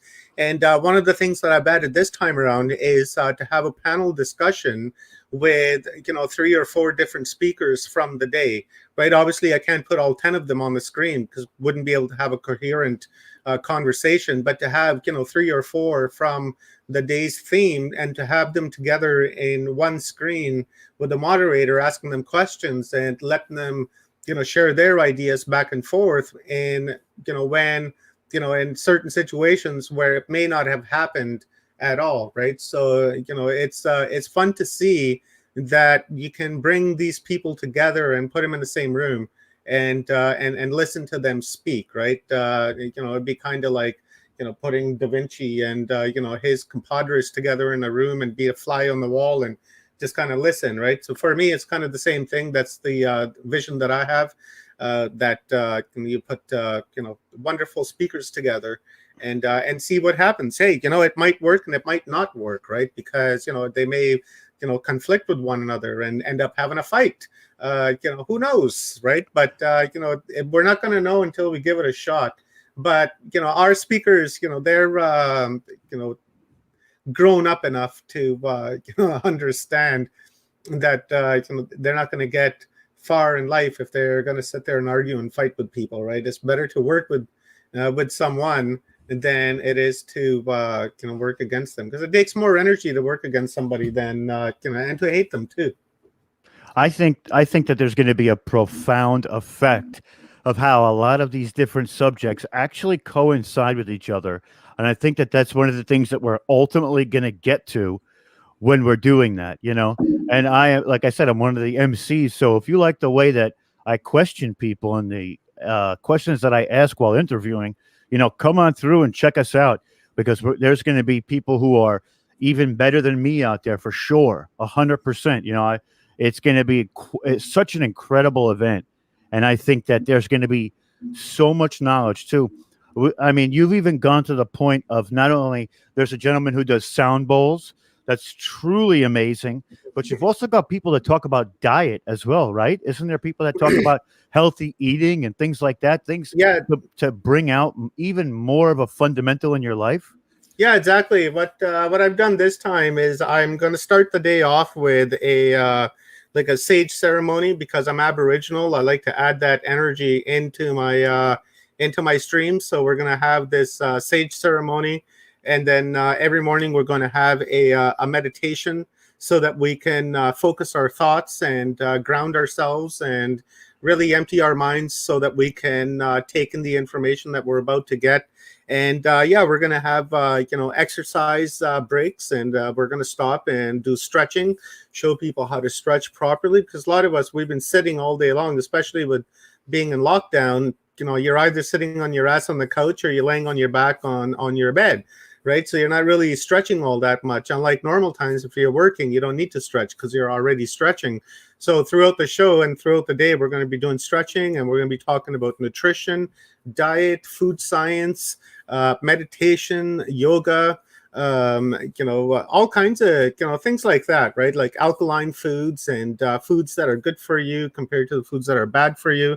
Diets that, that you can adopt, none of these like, Martha Stewart 30-day diet, lose 50 pounds kind of deal, right? This is more, logical, right? Where, you still be able to eat the foods that you like, but, you just don't overeat, or, you exercise, tips like that throughout the day. And the things that you can do to, make yourself healthier and clean your chakra system. I remember telling you once before, chakra systems are like they're like an intersection on a roadway. So if you have one intersection that's blocked off, then people in that neighborhood have to use the adjacent intersection, and it's going to cause more wear and tear on that intersection until the other one is fixed. And by the time they get to the other one, this one's going to be broken. So our chakra system, it's the same thing, where one begins to slow down or even possibly even shut down, then it's not going to relay that information forward to the next one. So what's going to happen is that energy is going to go around that chakra and put more pressure on the other ones, and then that's there's going to be wear and tear on those, and then they're going to start to burn out and start to really shut down. And you don't want that. You don't want your chakra system shut down. It's already screwed, right? Because a lot of us, when we drink water, we're taking in plaque. We brush our teeth, we're consuming plaque. The foods that we eat are GMO, a lot of sugar, a lot of salt, a lot of fats in our diet. So our chakra systems are already plagued with, bad diets. So really the goal is to give people the tools and the information that they can use in their day-to-day lives to, make their life a little bit better, right? So if like say, a good recipe, a homemade recipe to kill heartburns, hey, share that away, because I'm sure everybody suffers from heartburns, and if they can get a recipe that works for you, hey, share that. Might as well. They might get it, and then they might, get rid of their heartburns, or if you got belly aches, or if you can't shit for weeks at a time, things like that, right? Like things that you can use in day-to-day life. That's day 3 that we're going to be talking about, all that kind of stuff, the practical stuff. And but the first 2 days we're going to touch on our on our past, right? Like ancient lost civilizations. Day 2 we're going to talk about anomalies, explore Chauvet caves, and day 3 we're going to talk about UFOs and consciousness and diet, near-death experiences, and things like that. I got a buddy of mine, he's had like 3 near-death experiences. You figure that he'd learn after the first one, right? But but he's almost died like 3 times, and 3 times he's come back, and they keep telling him it's not your time yet. So it's like, holy fuck, buddy, you're in a hurry to get out of here. Right? Really pushing the envelope a little bit, right? Yeah, so I've had him on a few times, Marlon. So he's got some really interesting things to say. So I thought he would fit in really nice, because there's people out there who have had that experience but don't have the outlet to talk about it with anybody else, because if they talk about it with their family, they may think that, my family's going to think I'm a nutcase and blah blah blah, conspiracy theory and all that, nonsensical, thinking. So I want to give them an outlet and an avenue where they can reach out to us and become part of a group where they can discuss their experience and try to understand it better, so that they can share that experience with other people that are interested in it, into what happens in the afterlife, and or people that have had that experience. So that's really the intent behind that. Well, I would also think that, with somebody's family, they probably don't want to revisit that time because they love that person. And that was probably a very emotionally difficult time for them to think about, when this person was almost died. I mean, that's a wild thing to think about. So what's the part that you're looking forward to seeing? Yeah. That's the part I'm waiting to see, is the right? And I know I'm going to get it at least 28 times during these 3 days. It's like I was saying earlier, I look for the part, right? The part that, I'm looking for information to fit the narrative that, I feel is true compared to the one that's being given to us. So for me, I know that these speakers are going to give a new piece of information, each and every single one of them. And I'm hoping to go 28 times and say, okay, I understand. But, it might take a week, right, to go back and listen to it again and to watch it again, come back and, then maybe that aha moment will come later on. But, the one thing that I'm really, really, really looking forward to is the opening. The opening with Ben Carroll. I've been listening to Ben Carroll's music a lot. My wife's been listening to Ben Carroll's music a lot. He's a sound bowl healer, and he just has amazing vocals, and just a fantastic harmony. I've attended a few of his events now that he's held, and he's going to really set the momentum and the energy of the entire summit into focus, right? He's the one that's going to lead it off. So I'm really looking forward to, him inputting that energy into our summit, and that's really going to carry the entire summit forward. And I think it's going to be just fantastic. And then I got a guy, another one I'm looking forward to is Rodney McGilvery. He's going to be playing some ambient conscious music and going to do some meditations. So I'm looking forward to that because I'm really exploring different types of music now. For me, I've lost the the taste buds for Snoop Dogg and Metallica and things like that, right? Like for me, I'm really going back to my roots of 60s rock and looking more for conscious music. And I didn't know what I was looking for because I used to tell my wife, I'd be like, she's like, what do you want to listen to? And I'd be like, I don't know, let's listen to some salsa or let's listen to some Latin music. Because for me, in my mind, conscious music had that type of melody rhythm to it. And then, then I came across Ben Carroll and totally changed the way I think about music. So, I guess that's one thing I'm looking forward to. And I've never seen John Shaughnessy do a slide presentation lecture before. I've had many talks with him, but I've never seen him do an actual presentation. So I'm really looking forward to that one because he'll be doing that about our moon and how the moon affects its gravitational effects on the moon, and and also some technology he's going to talk about as to how we can make our air travel faster if we work with the moon instead of working against it. And then of course Brad Olson, anomalies of South America. There's just so much happening in South America that the whole thing is an anomaly from top to bottom. So he's an explorer. He's the guy that went to Antarctica and brought back some killer information. So I'm really looking forward to this one. I've listened to a few of his podcasts now that he's been going around on the circuit, right? Just released a book, Beyond Modern Esoterics, I think it is. And so I'm looking forward to that. And just a whole slew of things. Emily Craig, she's going to come on and she's going to talk about our maritime law and human trafficking and how that's affecting a lot of families around the world and things like that. And yeah. I'll tell you, I will go into the instant that I heard Ben Carroll.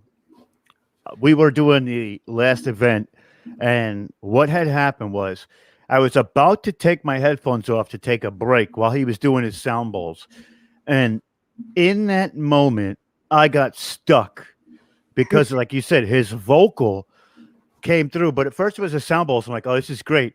And then, then his vocals came into the picture too. I stopped and I had to close my eyes and just feel the resonating of his music in the deepest fibers of my soul. Oh, yeah, it was the wildest thing. And I never, I love music, but I never thought that sound bowls would have that kind of an effect on me. And I love meditation too. But when I tell you that moment, I knew that this man was not just a real deal. He was I was taken back by it. I was like, holy crap. That affected me on such a crazy level that I can't even describe it with words. Yeah. That's how wild it was. Same here. The first time I listened to him, my whole body was tingly and I didn't know what I was feeling. And then I realized afterwards and that what the music was doing and what his sound was doing was tuning my body like a guitar, right? Because my energy was maybe out of sync, and my chakra is probably out of sync, and the sound vibration was really tuning that. And the next time I listened to Ben Carroll, it didn't have the same effect on me as it did the first time, because my body, my avatar, had already been tuned. But the second time, it was like really harmonious, and I really enjoyed it. And I, just close my eyes and I daydream and visualize in my mind, what I aspire and what I want in life, and then his vocals and music really helps focus that. So and my wife loves him. She absolutely, she's his biggest fan. That's awesome. That's awesome. Yeah. Now, one thing I wanted to touch on with you too is that you manifest your own reality. Explain that to the people and what that truly means to you. Well, it's the power of thought. We are, like I was saying earlier, we are infinite consciousness. Everything that there ever was, ever is, or ever will be. We are all possibilities. And what I mean by projecting your own reality or programming the matrix that's in front of you is by sheer power of thought, right? Your thought is your pen. And because we're interacting with this frequency, we project what we want. So let's use just a basic example of a Monday morning. You just had a nice weekend, and Monday morning you go to work and you're in a good mood when you get to work. But once you get to work, people are sour at work, and suddenly a few minutes later you become sour too, right? So whoever was sour, they're projecting their reality of sourness and bitterness, and that affects the crowd and everyone around them. Whoever is prone to it anyways. There's some people that may not affect them at all, but just as an example, then you get into this shitty mood, and it kind of really ruins your days. So the projection of thought means is you just daydream and visualize what you want in life, and you see it through in your mind as to the fact that you take the steps into achieving your goal, and you see it completed and put behind you, and you don't focus on that again, and you keep on moving forward. And that energy, when you throw that energy out into the ether, is going to manifest itself because of the thought and intent behind it. Now, if you're an evil bastard and you say, oh, well, I want to find somebody's wallet that had their rent in it in the parking lot, I don't think that's really going to work for you, because that's bad intent. Right? Bad intent is not going to work. It needs to be good intent, right? Like, I don't know, you found a bag full of cash in a garbage can that belonged to a drug dealer, and then now it belongs to you. Right. That's a good thing. Less drugs on the street. That's true. That's true.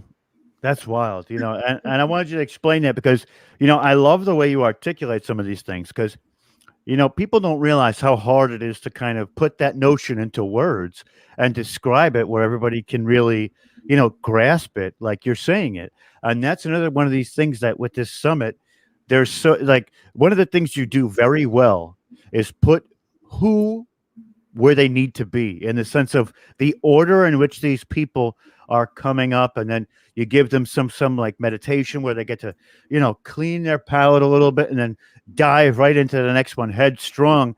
And you're not because of course sitting there for hours on end, sometimes you get tired, but the way you formulate who's going to go where, it's epic, and it's an up and down ride. I mean, it's so amazing. And you're not going to be bored at any moment throughout this entire thing. There is so much good content that is going to come out of this summit that I'm telling you, you'll have enough to digest for the next month until the next one comes up. Yeah, a thing that I've done with this event also is I've learned from my previous ones where I've sat, in front of my TV for 12, 14, 15 hours interviewing 8, 9, 10 people by myself. And I didn't like that. And, and plus it's not fun to continuously interview one after the other. So what I've done this time around is that I've brought on people that are doing webinars. There's going to be a couple of webinars, and then I'm bringing in, friends of mine, MCs that, do podcasts like yourself, Leo, Greg Bornstein. Who else do I got? Augie Nost, Neil Gore, and I think that's it. Bruce Cunningham. So I've got like 6 MCs that are coming on, including myself, which will be 7. And the interviews are going to be, spread around, right? So, you'll be interviewing a few people. Greg will be, Leonard will be, and, so and so. Because what I've done is I've taken strong suits of each podcaster for each streamer. Like, I know what your strong suit is, I know what Greg's is, and so and so. So what I've done is I've taken these guests and I've said, okay, well, I think Rob and Patricia will have a fantastic conversation, so I'm going to put them together. I think Greg will have a great conversation with George, so I'll put them together. Neil will have a great conversation with Paul Wallace, because Neil's done webinars where he's talked about mythologies of ancient cultures, and Paul has written 2 books on people that mythologies of the ancient past. So both of them together with their mind and their information, I was like, hey, that's a no-brainer. Put those 2 together and you're gonna have a great talk, right? So I've done that in as another form of evolution in the event making for Watchers Talk. Is I'm going to involve the more people, right? More MCs, because it makes it more fun, more versatile. And because not everybody wants to listen to me interview everybody. Maybe somebody wants to watch you interview this person or that person or that person.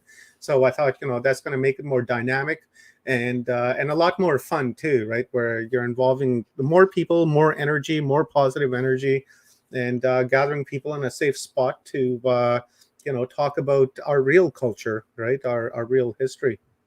You're also, it's like you're strategizing, right? Master practitioner, and you're galvanizing the conversations to where they'll be epic, because you're like you said, you're strategizing who should be where. And, that's another thing that shows that you really have this gift to lead that front and say, okay, well, this person's going to be with that person. This person's going to be with that person. You're trying to get the ultimate content out of those moments. And that, to me, is what's going to transcend some of the other summits that you may, the people out there may be a part of. There, and you're right. Also, you don't want to get burned out doing it either. So it's the best of both worlds with that. And I think that's going to be, it's going to be dynamic. It's going to be this. It's going to be the litany of what those conversations end up ultimately being. It's going to be fantastic. Not only that, Rob, but I think that this type of event making is what the future of events are going to look like. It was just a few short years ago that we all started to do our streaming on Facebook, and prior to that, none of us had any journalistic experience, any video production experience, any media experience of any sort, and we had a lot of ups and downs, lost a lot of streams due to lack of understanding of technology, but we learned, and and then finally moved on from doing interviews to doing webinars, and then from doing webinars to saying, okay, well, what's next? Okay, I'm going to put a bunch together for one day. Okay, one day wasn't enough. I'm going to do 2 days now.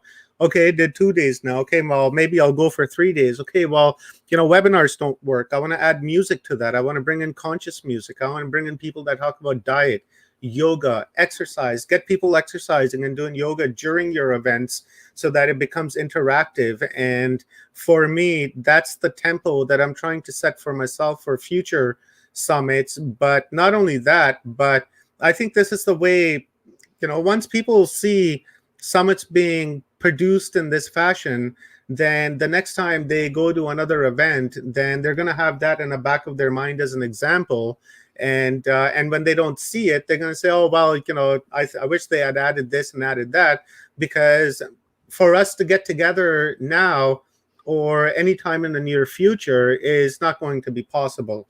And it's not going to be profitable enough to hold a conference when you can only have 50 people in a room, when you have to fly those people out of country into your country, And then, not to mention now there's 2 weeks of quarantines. There's a lot of hurdles in the way, so it's not gonna happen, logically.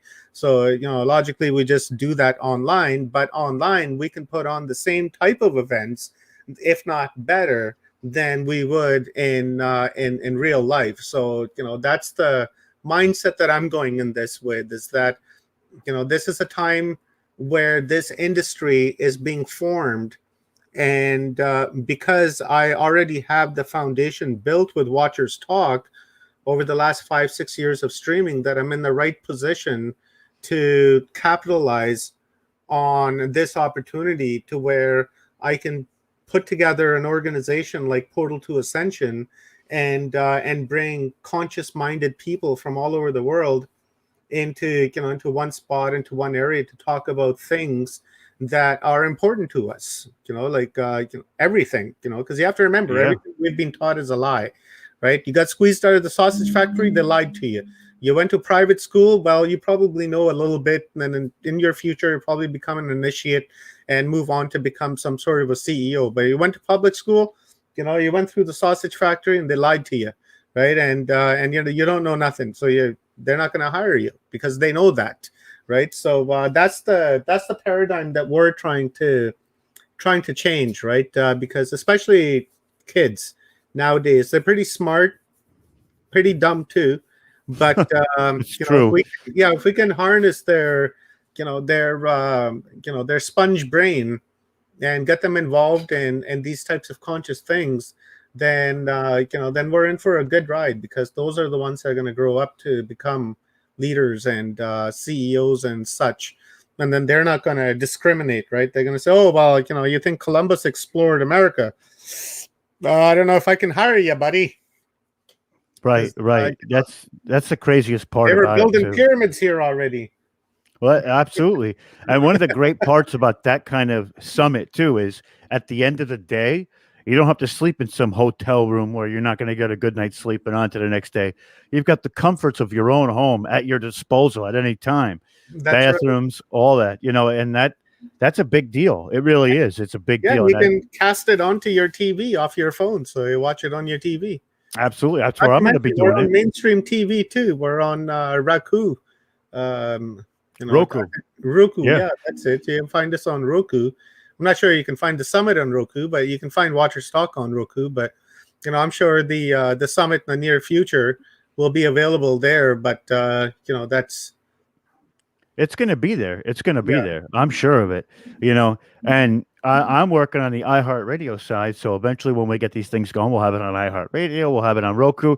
It's going to be a lot of places right now. But think about this too. Where else for only $33.33 do you get 3 whole days of just an immense amount of knowledge too? Now, here's the other part of that. Since you're doing it from your home, there's no hotel cost, there's no food cost. All it is that $33. So, and if you miss it, you can come back and watch a replay of it. Right. And, replays will be available for a good month afterwards for people that bought the tickets. And so they can come back and watch it anytime they want. If they want a downloadable copy or a CD or something, just contact us, and I'm sure we can whip one up and ship it out to you for a small fee. But that's part of the business plan, right? It's we got to make a living. I used to do this stuff for free, and I invested a lot of money into Watchers Talk, invested a lot of hours and time into Watchers Talk, and then finally now I'm like, okay, well, maybe I can still continue to provide content for free, but I also want to do paid summits and day conferences and such where I can make a living and pay my bills and jazzy things like that, and so that I can continue to do these types of things and continue to bring people original content, right? Nothing that's been pirated off of YouTube and restructured and being trying to passed off as original. Not I don't want to do that. I want to bring real stuff, and it's not the only one I'm going to do this year. But right now, this is my main focus. Right now is Forgery Unmasked, because really that's what we're doing. like I said, everything we've been taught is a lie, and the whole system is a forgery. Whether it's economics, whether it's education, whether it's politics, whether it's sports, it doesn't matter. Whether it was spiritual, even, all aspects of it has been hijacked. We've been bullshitted to. We've been lied to. We've been abused, and now we're suffering from Stockholm syndrome, where we're in love with our own abusers. And I think it's time that we snap out of that and understand the gravity of the situation that we're involved in, and say enough is enough, and take back our society and our lives, because there's no a real reason in the world where we have to work 40 hours a week, 5, 6, 7 days a week, and miss out with our families. It's not needed. Just look up Michael Tallinger and the Ubuntu movement, and they'll tell you, if that was fundamentally applied in every town, city, and village in the world, we wouldn't be working 40 hours a week. We'd be only working like 8 hours a week, and that would 8 hours would be doing something that you enjoy doing, and and everything else. Community, right? This community that takes care of its community. Right. So if you live in a community, like, for instance, in this community that I'm in, then we have our own garden out back. Everyone, volunteers their time from every day on a certain day of the week to go out and take care of that garden. And then once that garden is, harvested, then, everybody in the building gets a piece of that.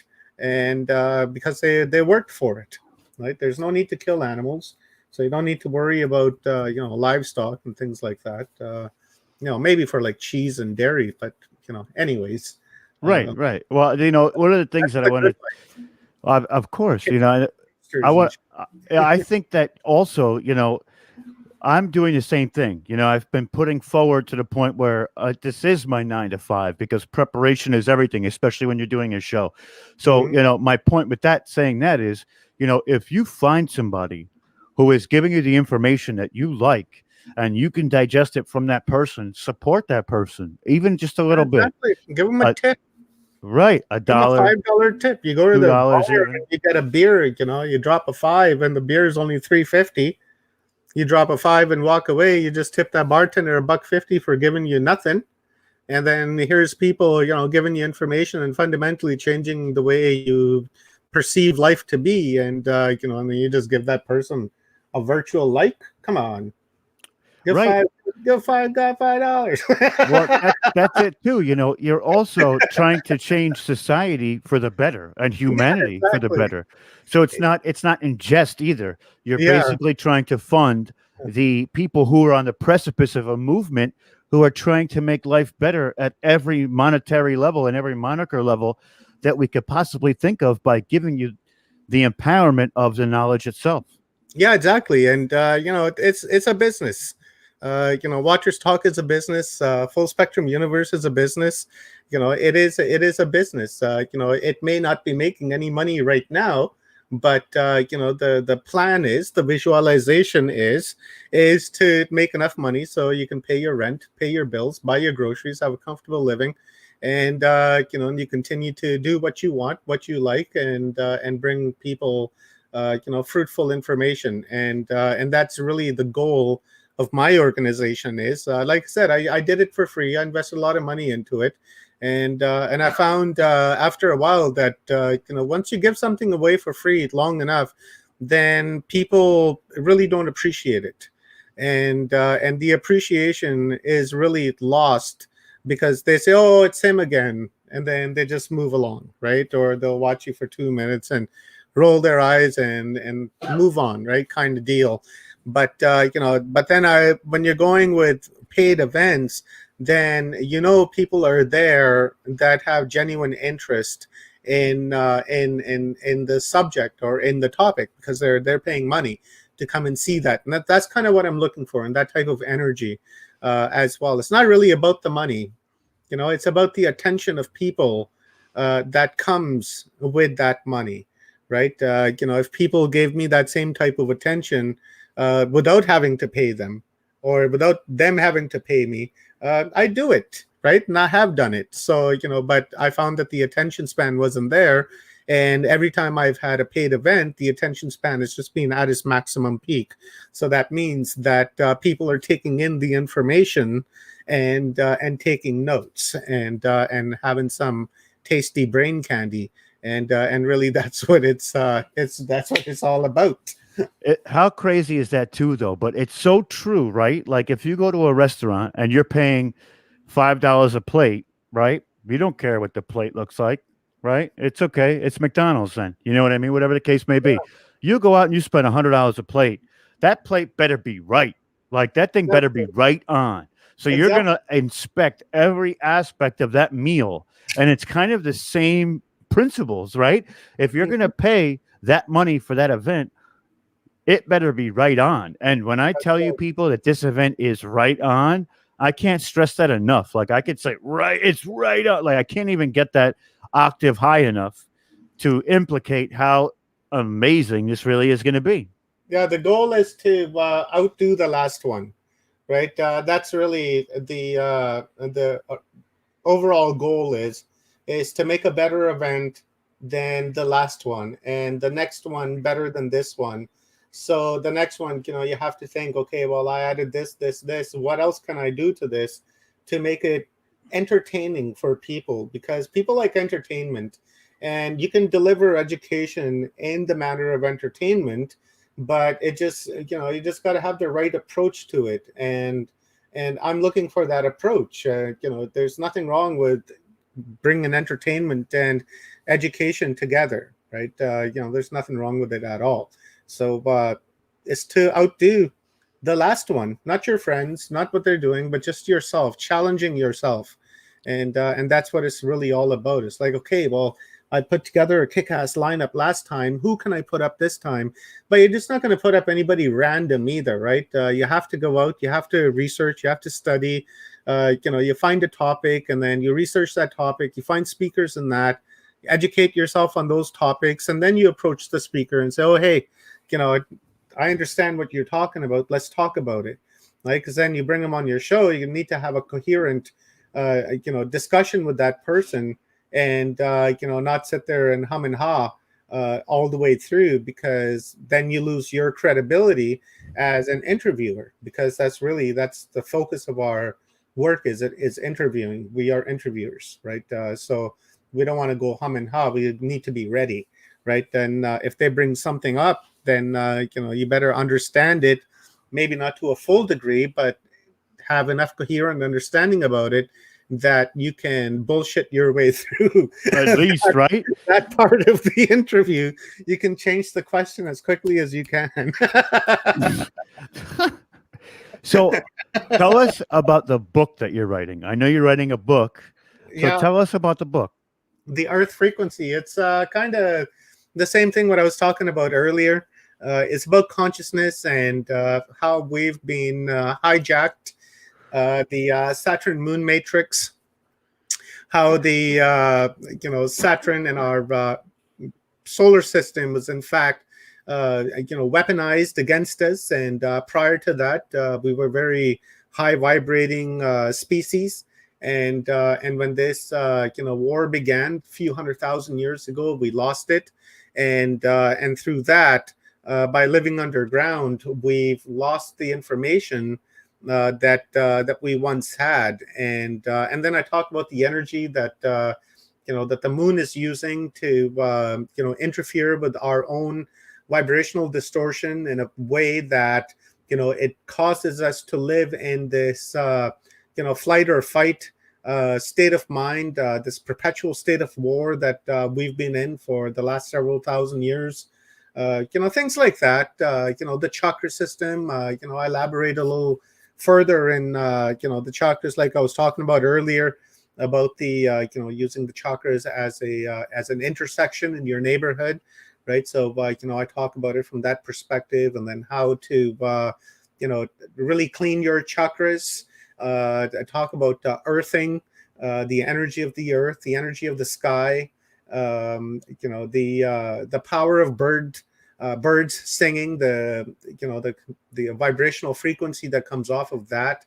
It's almost like sound bowl healing when you go sit underneath a beautiful tree or even if you go drive by it and sit next to it, and then it's filled with like tiny little birds, and they're just all chirping away, and you just open your window in your car, sit there, and just just daydream, right? Focus in on that tree and try to harness that energy, right, or the energy of the river while it's flowing by you. Things like that, right? It's an esoteric, really esoteric book, but I talk about it, in layman's terms, right? I don't use big words and scientific explanations. I really try to explain it like I would explain it to Melvin, right? My son, right? I need to explain it to him in like but so you can understand it. you can get it, right? And then that's Right. how I'm reading the book. So when you open it up, it has no chapters. It's a straight read from page 1 to however many pages it's going to be, just right all the way through. Just page after page after page after page. After a few pages, of course the subject changes, and you'll know that the subject changed because now I let you know, now we're going to talk about this, and then I go on and talk about that for like 30-40 pages, and then say, okay, well, we're done talking about that, so let's talk about this. And again, it's connecting dots, right? Put my case forward, and then come back later on in the book, and then connect all of those to make a full picture, and say, this is what we need to do if we need to, if we want to have any self-dignity, I suppose it is. If you're going to live this short little while, 80-90 years on this earth, and you are content with living it under the illusion of a forgery or a con, then you're a fool. Our number one goal here in life, and this question's being asked for eons now, is who am I, what am I, and WTF I'm doing here, right? And those are the three fundamental questions. And if we're not in pursuit of those questions, then I'm sorry, man. I'm sorry for you, because you don't have any aspirations to have any higher self-awareness beyond the third period of a hockey game. It's true. That's so true. It is. If you're not asking those questions, then you're not going anywhere, really. Yeah. And it means that you're at a standstill, and that can be dangerous in a lot of ways if people don't realize that. That standstill is what pushes people to that edge, Yeah, And we're there already with this cancel culture, right? This Right. cancel culture is happening because these people are not asking themselves those fundamental questions that I just asked a couple of minutes ago. And because they don't understand it, they want to go out now and destroy it all. Because they don't understand it. Oh, if I destroy it, then it doesn't exist. And if it doesn't exist, I don't have to understand it. I'm cool with that and move on, right? And we are at that dangerous precipice right now that that we're facing on a daily basis. There's a bill coming up in the USA where they're going to take out the genders out of government buildings or out of all things, right? Which is ridiculous, because they don't want people understanding. They don't want that, right? These elites, they want to keep people in that delusional state of mind and continue to make them believe that Hollywood movies are real, and and Beyonce is the best singer in the world, and they want to Hannah Montana was the best TV show ever. They want to keep you in that state of mind, right? And that's what they're doing with all this cancel culture, because that's the eventual goal. But again, that's the the polar side of what we do, right? We're in the business of trying to enlighten people, and they're in the business of delighting people. So, hey, what can you do? Opposing forces, I guess. We'll just see who wins. I think we will. It'll be a hard fight, but we will prevail at the end. We definitely will. We definitely will. And I've just added to the comment section where you can get your tickets for Forgery Unmasked. I will be there. Omar will be there. Also, check out on Thursdays, we're doing Theory Thursdays on Full Spectrum Network on the YouTube channel. You can also find the tickets in the description. So, Omar, Also, let me ahead. let me also add this in there that the ticket price is $33.33, but it's not written in stone. I understand there's people have lost their jobs due to this pandemic, and people didn't get aid from their governments for months and months and months down at a time. So I understand the financial hardship of these times. And all I have to say is that if you can't afford the $33 to come to the summit, my email address is in the it's along with the tickets and the on the webpage. Just shoot me an email, and I'm sure we can work something out. If you can only afford $5, oh man, that's good enough, right? Shoot me $5 and I'll send you a ticket. It doesn't necessarily mean that you have to, if you can't afford it because you got kids, shoot me a message. I'll send you a ticket. If you're a student, shoot me a message. I'll give you a discount. If you're a senior, shoot me a message. Hell, I'll give you a discount. I know the boss. So you know what? That's truly the mark of wisdom, because Omar is not willing to hold it for ransom or hold it back from you. He's willing to give it to you at every stage of the game. Support everything this man does, because that is truly an epic gesture to those people as well. He's ultimately here to save people. Yeah, and cats, open the eyes of much. Right. So with that being said, Omar, I'm going to give you about a minute to close up and say your final remarks to the audience. I'm good, brother. I've said everything I wanted to. Just thank you very much for bringing me on here, and looking forward to Thursday to do our 30 Thursdays, and just busy with this summit right now. I got a lot of people to communicate with over 6 continents. To put them together has been a lot of work, but it's been fun, and just hooking other people up as well, and looking to do other interviews. So yeah, that's pretty much it, man. Find me on YouTube under Watchers Talk. Subscribe to my channel, give it a like. Let's confuse the algorithm, and if you want to follow what I do, go to my Facebook page, and shoot me a friend's request. I'll accept it, and yeah, that's it. I pulled myself off of Twitter because of what they did to our president, and I don't really promote Facebook all that much. That's why I really didn't mention it, because I'm just waiting for our president to whatever platform he's going to, right? Then I'm out of Facebook. I didn't appreciate what they did to him. So, unfortunately, it's the only platform right now that's, kind of worth being on, because everyone's kind of, just meeting up there, right? But right. YouTube, yeah, you can find me on YouTube and Crowdcast. You go to Crowdcast, look me up on Watchers Talk. I go by Watchers Talk everywhere, really. I don't, no need to change the name. That's just it. Yeah, that's just it, right? And you can also find Full Spectrum Universe on Telegram, Stereo, Rumble, BitChute, YouTube, everywhere and anywhere. We are the diaspora of digital information. So it's also something we pride ourselves on, is being the best place on the internet to exchange that information. So thank you, Omar, for coming on. It's always an honor and a privilege, but we are very good friends, and I always look forward to our talks, brother. Always. Yeah, me too, always. Man. Me too. Thank you very much for having me on. And if you guys are looking for really good conscious material, go to portaltoascension.org. It's run by my bestie. You'll find tens of thousands of hours of videos of webinars and interviews and discussions and panel talks and articles and all kinds of really, really cool information by some of the world's leading researchers. Check it out, portaltoascension.org.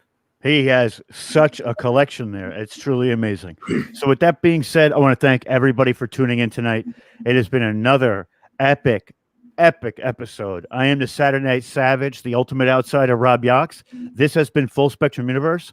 Find us here next week at 8 p.m. Eastern Standard Time for another amazing episode of Full Spectrum Universe. Thank you.